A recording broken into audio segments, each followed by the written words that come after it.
দুপুর হতেই ঘন কালো মেঘে ঢেকেছে আকাশ। তুমুল ঝড় বৃষ্টি এই মুহূর্তে শহর জুড়ে, সঙ্গে বজ্রপাত। কলকাতা সহ 3 জেলা ঝড় বৃষ্টির কমলা সতর্কতা আগেই ছিল।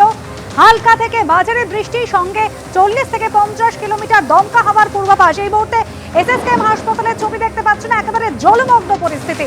সন্দীপ সরকার আমাদের প্রতিনিধি রয়েছেন সরাসরি। সন্দীপ,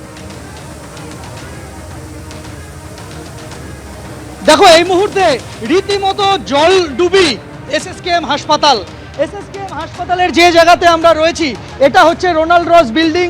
ইএনটি বিভাগ, পাশে স্ত্রীরোগ বিভাগ রয়েছে, আউটডোর কাউন্টার রয়েছে, পরপর একাধিক গুরুত্বপূর্ণ বিভাগ রয়েছে। সেই জায়গার এই ছবি সম্পূর্ণভাবে জলমগ্ন হয়ে গিয়েছে এই প্রবল বৃষ্টির জেরে এসএসকেএম হাসপাতাল। এটা হচ্ছে রোনাল্ড রস বিল্ডিংয়ের একদম একতলার অংশ। সেখানে পুরোটা জলের তলায়। এখান থেকে আমরা যদি স্ত্রীরোগ বিভাগের দিকে যাই, সেখানেও কিন্তু একই চেহারা, গোটা এলাকা জলের তলায় চলে গিয়েছে।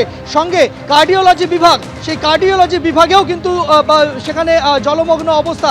টানা বৃষ্টি এবং প্রবল বর্ষণের জেরে এই পরিস্থিতি। টানা বৃষ্টি, প্রবল বর্ষণ, তার জেরে শহরে একেবারে নামকরা হাসপাতাল সুপার স্পেশালিটি হাসপাতাল এসএসকেএম এর ছবিটা একবার দেখুন।